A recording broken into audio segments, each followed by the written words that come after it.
околу барањата и пораките кои што ќе бидат вечерва испратени, ќе поразговараме со член на извршниот комитет на партијата Игор Николов.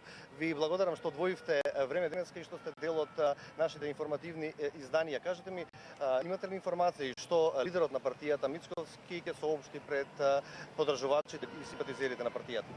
Добро вечер, ви благодарам за поканата. Поздрав за вас и за вашите гледачи.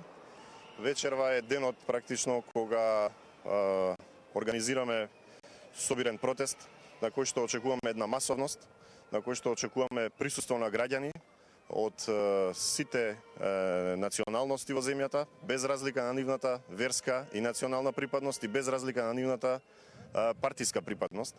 На овој собир идејата е да председателот Мицковски се обрати на граѓаните и да го опфати во својот говор повеќе сегменти, односно повеќе делови во кои што посебно ќе се обрати на политиката, посебно ќе зборува за економијата, ќе се обрати на полињата на сите оние полиња каде што практично оваа влада, оваа идномината влада прави големи грешки и ја води државата во една тешка и безизлезна состојба. Посебно ќе се обратиме, односно ќе има обраќање за промените и оние штетни политики кои што се водат на полето на меѓународната, односно надворешната политика, штетните политики кои што се водат на полето на економијата, на земјоделието, на здравството, практично на сите области каде што владава која што има предзнак ке, односно секоја реченица ја почнува со ке, нема никакви резултати, никакви ефекти. Морам да ве прашам, зашто чекавте како партија една година за да организирате ваков протест? Од самиот старт, кога Социјалдемократскиот сојуз формираше влада и се сели на некој начин на Илинденска овде во владината зграда, вие ја критикувате нивната политика. Дали е тоа за политички случувања, дали се тоа економските параметри кои што ги испорачуваат? Зашто не е протест пред да дојде една година од владење на оваа власт? Вака, ние од кога владата на СДС е на власт, проточно владата предводена од Зоран Заев и неговата коалиција е на власт, континуирано и секојдневно ги критикуваме мерките кои што не се добри, кои што се погрешни. Посебно ги критикуваме мерките на меѓународната политика, ги критикуваме мерките кои што се спроведуваат во економијата, во здравството, во земјоделието. Цело време ги критикуваме, не дека не сме биле активни, значи самото тоа покажува дека партијата е цело време е активна. Важно е да се назначи дека ВМРО-ДПМН е во изминатиот период, од кога е председателот Христијан Мицковски, е во еден процес на внатрешно реформирање, кој што процес е скоро завршен. Во овој процес на внатрешно реформирање партијата се реструктурираше, ги појача своите капацитети. Со вака појачани и зајакнати капацитети излегуваме една година после власта која што носи штета на државата, да изразиме протест и да изразиме негодување со сите овие нивни штетни политики.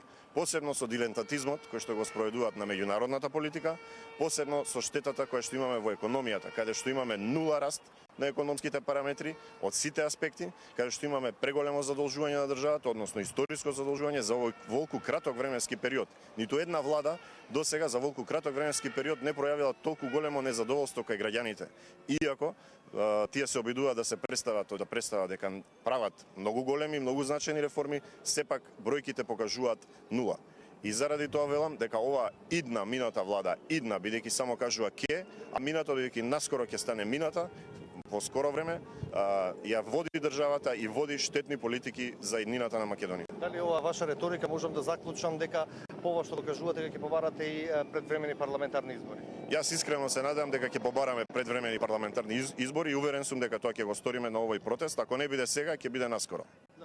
Дел од ставовите на власта се доколку имаме избори, тука ќе се нема да имаме толку брзи реформи и приближување кон процесот на Европската унија. Дали едно со друго се коси, вие барате избори, власта се обидува да го реши името? Така, многу е важно и да се биде најасно дека ВМРО-ДПМН е проевропска и про-НАТО партија. Ние сме ориентирани, нашиот пат е према Европската унија и према НАТО. Со сето она кое што се прави, сметаме дека се повеќе и повеќе не се приближуваме, туку се повеќе и повеќе настануваат промени кои што се на штета на државата, на штета на македонските национални интереси, на штета на економијата, на штета на здравството и на штета на земјоделието.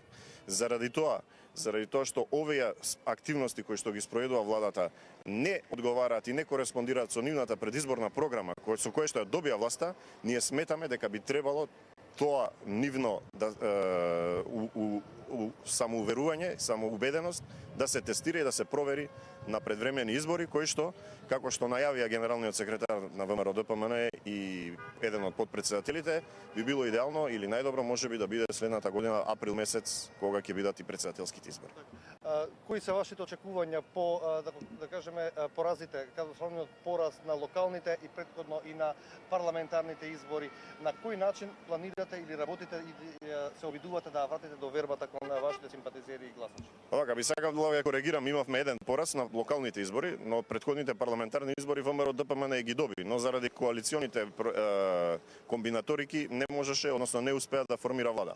Во моментот ВМРО ДПМН е партија која што е ојачана, која што е реструктурирана, која што е внатрешно модернизирана, која што со сите своји активности и со активностите на председателот, заедно со подпредседателите, заедно со новиот лидершип и новото водство кое што има партијата, се надеваме дека во брзо време ќе ја ставиме и ќе биде една движечка и моторна сила на македонската политичка сцена и што побрзо ќе допринесе да ова сегашна влада, која што е направена со пазарџиски комбинаторики и со реструктурирање, односно реорганизации кои што се врз основа на чисти математички комбинаторики, ќе падне што побрзо и ќе биде вистинска идно мината влада.